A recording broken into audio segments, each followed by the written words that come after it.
Você vai conhecer uma farmácia completa e próximo a tudo. Estou falando da loja da Feira Central da Rede Farmácia Dias, um dos lugares que a Farmácia Dias escolheu para ficar mais próximo de você, trazendo sempre o cuidado e a segurança nas horas que você mais precisa. A nossa equipe foi até lá para saber um pouco mais sobre os medicamentos genéricos. Estamos aqui na Rede de Farmácia Dias, localizada na Feira Central de Campina Grande. E vamos conversar com a Amanda para tirar algumas dúvidas sobre o uso dos medicamentos genéricos. Amanda, qual a diferença do medicamento genérico para o de marca? O medicamento de marca, também chamado de medicamento ético, é aquele medicamento que é lançado no mercado através de pesquisas, cujas indústrias, ao lançarem, eles têm um direito a uma patente, a um período de patente. Após perder esse período de patente, as outras indústrias podem lançar o medicamento genérico, que é equivalente ao de ético, sendo com um menor preço, devido a não ter a questão do custo com pesquisa, com marketing e o apoio do governo, né? Que já faz com que toda a população tenha acesso a esses medicamentos por um preço menor. Muitas pessoas têm receio de comprar medicamentos genéricos, pois acreditam que estes não fazem o mesmo efeito no organismo. Isso é verdade?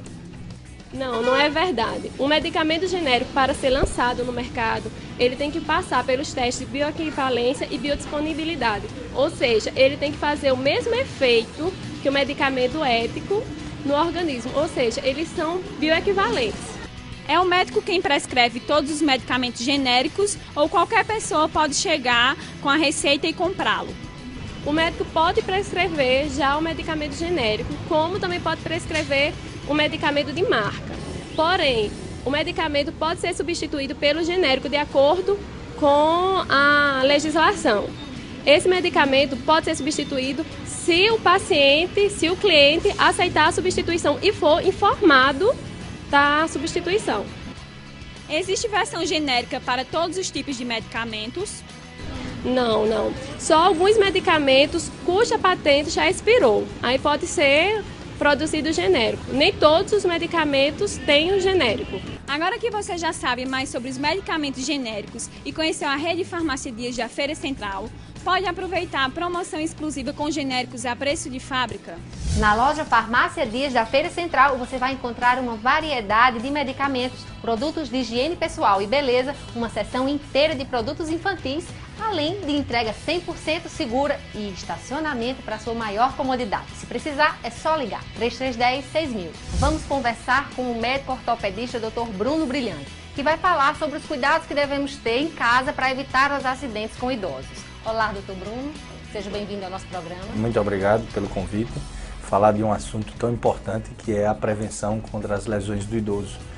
É sabidamente confirmado que a medicina mais moderna que se existe é aquela que previne as doenças e não a que trata, a que procura meios de tratamento, e sim meios de prevenção. E falar de idoso é falar de prevenção. Quais são os acidentes domésticos mais comuns? Os acidentes domésticos mais comuns, em primeiro lugar, é a queda noturna. A queda noturna em decorrência principalmente do desequilíbrio do idoso, que mais uma vez veio do sedentarismo do qual nós falamos. É muito comum chegar no pronto-socorro o idoso lá por volta de meia-noite, com uma queda e que está com um quadril doendo, ou que está com um punho quebrado ou o ombro. Então são fraturas graves, as fraturas do punho, as fraturas do quadril, fraturas do ombro em idosos, que ao se levantar à noite para usar o banheiro ou para ir tomar uma água no seu refeitório, se deparar com um tapete no meio do caminho e aí ele tropeçar e cair. Muitas vezes o tipo de sandália que o idoso usa, que é uma sandália às vezes alta, essa sandália desequilibra. O ideal é que a gente incentive ele a usar uma sandália emborrachada e que tenha uma riata na parte de trás para lhe dar mais firmeza. Nas atividades físicas de caminhada, usar sempre um tênis mais adequado, mais confortável. E evitar escadas dentro de casa, que são ambientes e obstáculos para que o idoso ultrapasse. Se houver, colocar um corrimão para que ele se equilibre, se segure, se sinta mais firme e realize todas as suas atividades.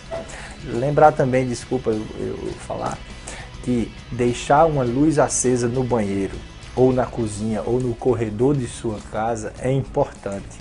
Invariavelmente, eu acho que todos os idosos levantam à noite para urinar. Isso faz parte do sistema genito-urinário dele, ele urina mais. Então, se vai levantar, coloca uma luzinha acesa, isso sim vai prevenir muitas fraturas, muitas quedas. Como devem ser os primeiros socorros em caso de acidente? Tá, então se você se depara, se você é leigo, não é da área de saúde, a primeira coisa que você tem que fazer, não perca tempo.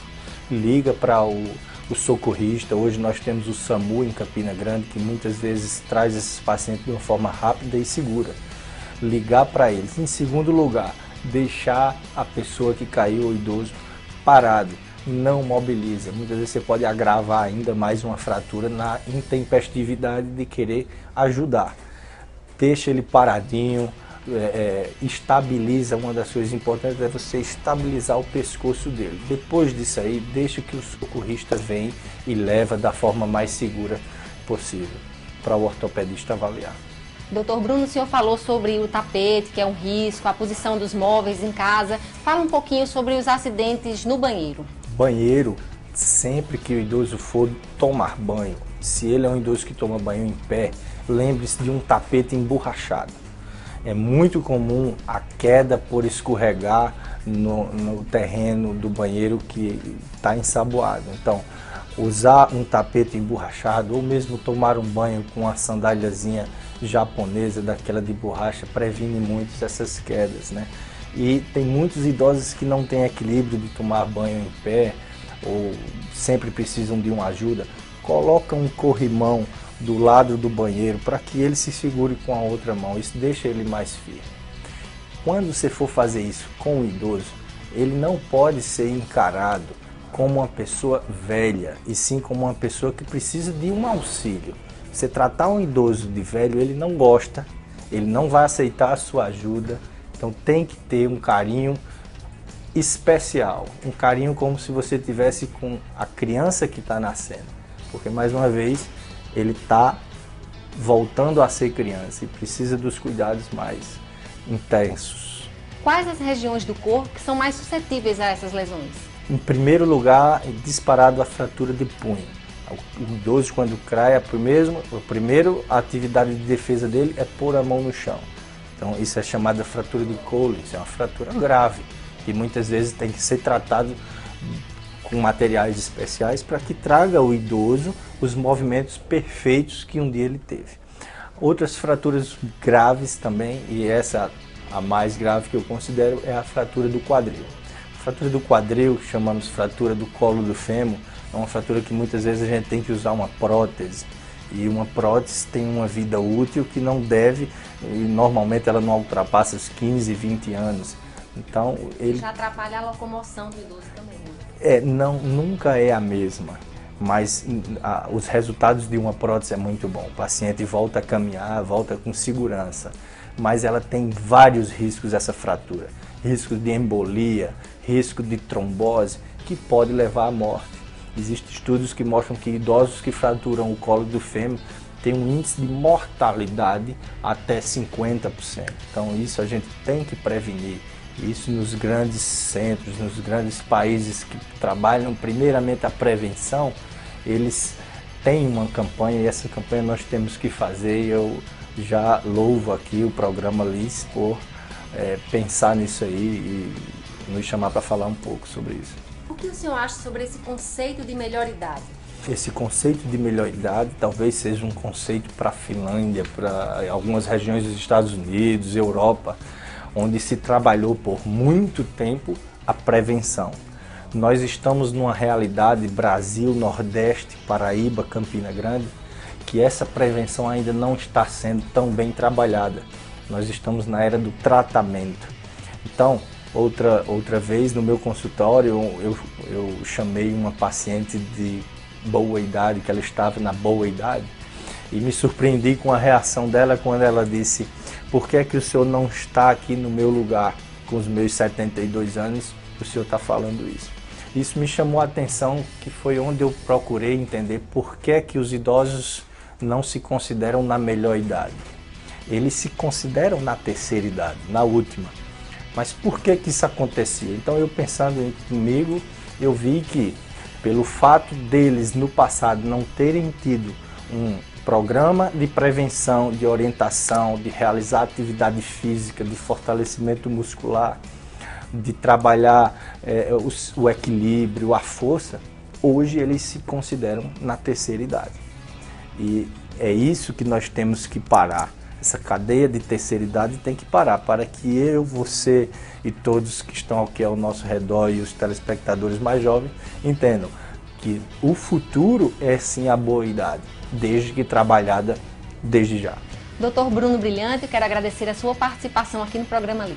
De nada, eu quero agradecer mais uma vez a oportunidade de falar desse assunto tão importante.